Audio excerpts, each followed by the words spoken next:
दिल्ली में अल हिंद पार्टी ने एक प्रेस कॉन्फ्रेंस कर 1857 के जो शहीद हुए थे उन लोगों को याद किया।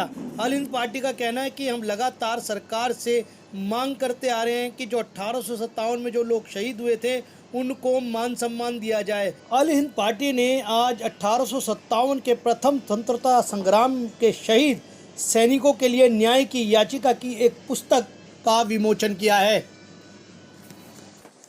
और सरकार से मांग की है कि शहीद स्मारक भी 1857 के स्वतंत्रता संग्राम जो शहीद सैनिक हैं उनके नाम पर भी बनना चाहिए।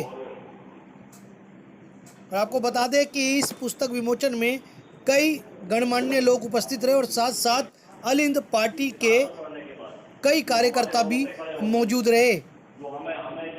जो 1857 में आज़ादी के लिए हमारे पूर्व शहीद हो गए थे, उन्होंने बड़ी मेहनत की थी और अंग्रेज़ों ने उनको मौत के घाट उतरवा दिया था। तो 1857 की जो किताब मैंने लिखी है, ये अपने विचार लिखे हैं सारे, और अपने विचारों को मैं आज के युवा को बताना चाहता हूँ। ये अल हिंद पार्टी की ही हेल्प से हमारे डॉक्टर ओमकार नाथ कटियार हैं, जो हमारे राष्ट्रीय प्रेसिडेंट हैं, उनकी भी मदद मुझे लेनी पड़ी है। और मैंने तब इस किताब को मुझे लिखने में करीब 1 वर्ष का समय लगा। ये किताब मैंने बनाई है तो आज के युवा वर्ग के लिए बनाई है। युवा वर्ग इतिहास को पढ़े, देखकर कहे कि हाँ, हमारे पूर्वजों ने बड़ी कुर्बानियाँ दी हैं, उसके बाद हमें स्वतंत्रता प्राप्त हुई है। सरकार से ये है कि एक तो राष्ट्रीय युद्ध स्मारक बनाएं, राष्ट्रीय युद्ध स्मारक बनाएं, और राष्ट्रीय युद्ध स्मारक बना करके जैसे हम लोग ये जो युद्ध लड़े हैं आज़ादी के बाद उनको परमवीर चक्र मिला है, तो इसमें हमने काले पानी की जो सजा झेलने वाले लोग, उनकी सूची छापी है। एक नहीं है, 326 लोग काले पानी वाले हैं जो 1857 वाले हैं, बाकी उसके बाद में है उनकी सूची लगाई है। उनको महाभारत रत्न दिया जाए, भारत रत्न नहीं, बहुत छोटी चीज हो जाएगी, उनको महाभारत रत्न दिया जाए और उनका एक अलग स्थान होना चाहिए दिल्ली में। भारत का किसी भी भूभाग का आदमी है, अगर भारत की आज़ादी की लड़ाई लड़ा है और उसने देश के लिए कुछ भी बलिदान दिया है, उसको मान सम्मान मिलना चाहिए, उसके परिवार को मान सम्मान मिलना चाहिए। हमारी लड़ाई ये है कि जिनकी 1857-58 में जमीनें छीनी गई हैं, उनकी जमीनें वापस करी जाएं। अगर जमीन वापस नहीं कर सकते हैं तो आज की कीमत दे दी जाए। जो भी 1857 लड़ने वाले हैं, जिन पर अंग्रेजों ने नोटिफाइड क्रिमिनल ट्रायल एक्ट 1871 से लेकर के 31 अगस्त 1952 तक 81 सालों तक लगाए थे, उन लोगों को एक अलग से आइडेंटिटी कार्ड दिया जाए, उनको एक अलग से पहचान दी जाए और उनको एक अलग से मान सम्मान दिया जाए। क्योंकि हमारे कोर्ट केस पर, उधर किताब में कोर्ट जजमेंट है ये, इसमें हमारे कोर्ट केस पर उन लोगों को ये पेंशन और मान सम्मान के अधिकारी हैं। आपसे कोर्ट का जजमेंट ले सकते हैं, पढ़ सकते हैं, ये भी कोर्ट का जजमेंट है। इसमें हमारे कोर्ट केस पर ही जो जिन कौमों को ने देश के लिए बलिदान दिया है, उन कौमों को आज वो पहचान नहीं हुई है विमुक्त जनजाति के रूप में। विमुक्त जिन पर क्रिमिनल ट्रायल एक्ट लगा था, देश में उनकी आबादी 43 करोड़ है जिन पर क्रिमिनल ट्रायल एक्ट लगे थे। ये क्रिमिनल ट्रायल एक्ट 7 प्रकार के थे। जातिगत जातियों पे थे, लगभग 160 जातियां हैं, उपजातियां मिला के 666 है। जातिगत, फिर व्यक्तिगत, फिर परिवार, फिर गांव, फिर समूह, एरिया, फिर रजवाड़े। कुछ रजवाड़े जो अंग्रेजों के खिलाफ बागी थे, उन पर भी क्रिमिनल ट्रायल एक्ट लगे थे।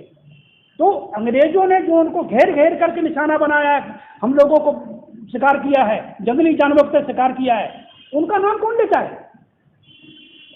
दुनिया के जितने भी देश हैं, लगभग 90% देशों ने अपनी आज़ादी की लड़ाई लड़के जीती है, वहाँ युद्ध स्मारक बने हैं। लेकिन भारत एक ऐसा इकलौता देश है कि जिन लोगों ने आज़ादी की लड़ाई लड़ी जीती है, उनका कोई नामो निशान नहीं। 74 साल बीत गए, ये सरकारें आई गई, लेकिन जिन्होंने देश के लिए बलिदान दिया है, जैसा भी बलिदान दिया है, लेकिन उनका कोई नाम कोई लेने वाला नहीं। और कितने सालों से आप ये लड़ाई संघर्ष कर रहे हैं? महोदय, ये हम 90 में तो हमने केस किया था। पहले इसको कहते थे, इन्होंने किताबों में लिखवा दिया गदर, किसी ने विद्रोह, किसी ने क्रांति। जब मैंने गदर को पढ़ा तो मुझे लगा कुछ न कुछ पत्र छुपा रहे हैं, फिर विद्रोह को पढ़ा, उसमें लगा कुछ गड़बड़ कर रहे हैं, फिर क्रांति को पढ़ा तो हमने केस किया, इसमें केस लगा हुआ है। हमने कहा ये 1857 की लड़ाई है, आज़ादी की पहली लड़ाई है, 90 में केस किया। तो सुप्रीम कोर्ट के जजेस ने कहा ये आज़ादी की पहली लड़ाई है।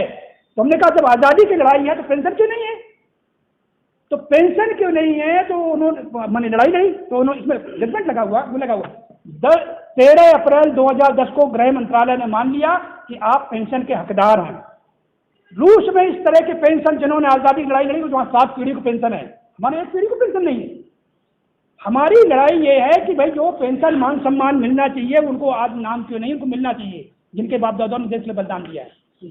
ये हमारी लड़ाई है और इसीलिए हम काम कर रहे हैं। देश के जगह जगह पर जा करके काफ़ी जिलों का मैंने मैटर इकट्ठा करके बनवा दिया है और ये पूरे देश में प्रचार कर रहे हैं। जिनके पूर्वजों ने भी बलिदान दिया है वो लोग आए, इसमें अपना नाम जुड़वाएं और आगे कार्रवाई करें।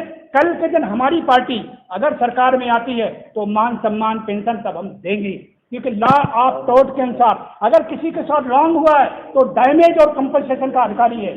अगर भारत सरकार वो डैमेज नहीं दे सकती है, राज्य सरकार डैमेज नहीं दे सकती हैं, अगर जो युद्ध स्मारक राज्यों में, जिलों में और केंद्र में नहीं बना सकते हैं तो अलिंद पार्टी ये काम करेगी। और उसके लिए अगर मुझे अंतर्राष्ट्रीय कोर्ट में जाना पड़े, 9 जजेस की बेंच ने कहा था। क्या सर अलिंद पार्टी उन 18 नेताओं के जो स्वतंत्रता सेनानी थे सब परिवार से मिल चुके? नहीं, जो मिले हैं उनको मैंने कितने लगभग मैं कितने परिवारों से मिला था? यहाँ करीब हजारों की तादाद में हो चुके हैं, हजारों की तादाद में मिल चुके हैं और जब संख्या लाखों में कन्वर्ट होने वाली है, लाखों से करोड़ों में पहुंच जाएगी, लाखों से करोड़ों में पहुंचेगी। क्योंकि ये जो देश है ये एक व्यक्ति का इतिहास नहीं है।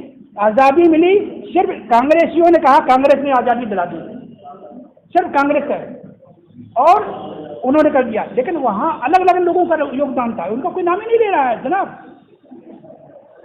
भारत का है, भारतवासी है, बिना भेदभाव के, बिना जाति पात धर्म के भेदभाव के उसके नाम को सामने लाना चाहिए और जिस प्रकार का उसका योगदान है भारत की आज़ादी की लड़ाई में उसको मान सम्मान दिया जाने। बातें कई प्रधानमंत्री को लिखित रूप में या बिल्कुल इसमें लगे हुए हैं कोर्ट जजमेंट, इसमें दोनों में कोर्ट जजमेंट, प्रधानमंत्री, गृह मंत्री, मुख्यमंत्री लगा हुआ है और इसमें भी लगा हुआ है।